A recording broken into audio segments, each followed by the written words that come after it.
نحمده ونصلي على رسوله الكريم اما بعد فاعوذ بالله من الشيطان الرجيم بسم الله الرحمن الرحيم رب اشرح لي صدري ويسر لي امري واحلل عقدة من لساني يفقهوا قولي۔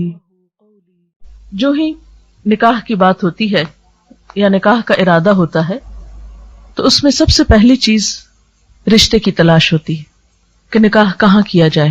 اس موقع پر ہمارے معاشرے میں عام طور پر خاندان اور برادری کو ترجیح دی جاتی ہے، اور جہاں تک ذات پات کا تعلق ہے، قرآن پاک میں اللہ تعالیٰ فرماتے ہیں وَجَعَلْنَاكُمْ شُعُوبًا وَقَبَائِلَ لِتَعَارَفُوا، ہم نے تمہیں قبیلوں اور خاندانوں میں بنایا تاکہ تم ایک دوسرے کی پہچان کر سکو۔ لیکن اسلام میں خاندان اور برادری ایک پہچان تو ہے، لیکن اس کی وجہ سے کوئی بڑا چھوٹا نہیں۔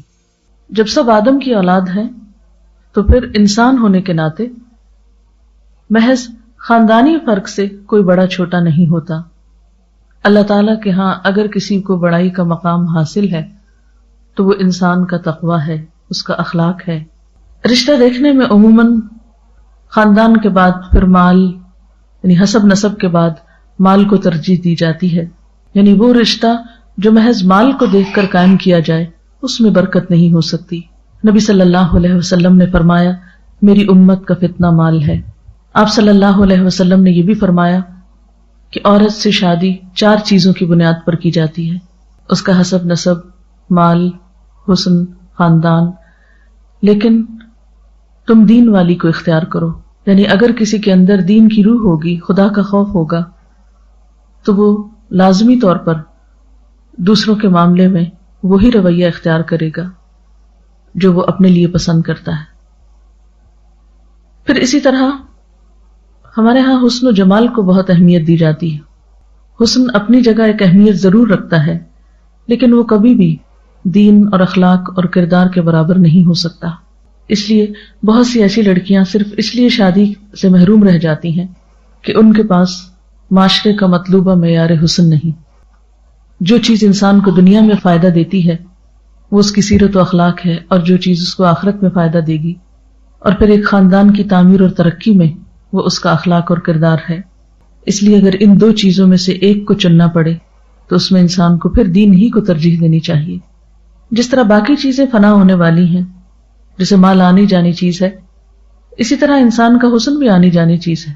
سوال یہ پیدا ہوتا ہے کہ رشتے کی تلاش میں طریقہ کار کیا اختیار کیا جائے؟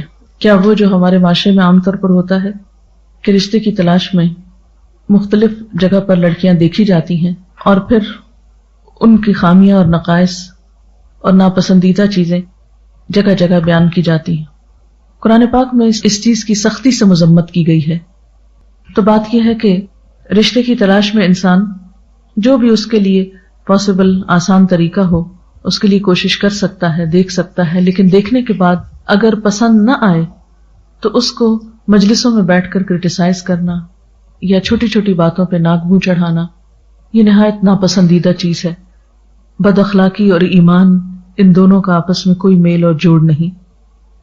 پھر اسی طرح یہ ہے کہ اس معاملے میں دعا بھی کرنی چاہیے۔ حضرت موسیٰ علیہ السلام جب مدین گئے ہجرت کرنے کے بعد مصر سے، تو وہاں انہوں نے، جبکہ ان کے پاس نہ کوئی گھر تھا، نہ کوئی شیلٹر تھا، نہ کوئی جگہ تھی، تو انہوں نے دعا مانگی رب انی لما انزلت الی من خیر فقیر، رب انی لما انزلت الی من خیر فقیر، رب انی لما انزلت الی من خیر فقیر، رب انی لما انزلت الی من خیر فقیر، رب انی لما انزلت الی من خیر فقیر، رب انی لما انزلت الی من خیر فقیر، کہ اے میرے رب تو جو بھلائی بھی میری طرف نازل کرے میں اس کا محتاج ہوں۔ تو یہ دعا ہر وہ شخص پڑھ سکتا ہے جو رشتے کے لیے پریشان ہو، یا والدین بھی پڑھ سکتے ہیں اپنی اولاد کے لیے۔ اور پھر قرآن پاک ہی کی تعلیم کی روح سے ہم دیکھتے ہیں کہ ودن 24 آورز ان کو اللہ تعالیٰ نے گھر بھی دیا، کھانا بھی دیا اور نکاح کا بھی انتظام کیا۔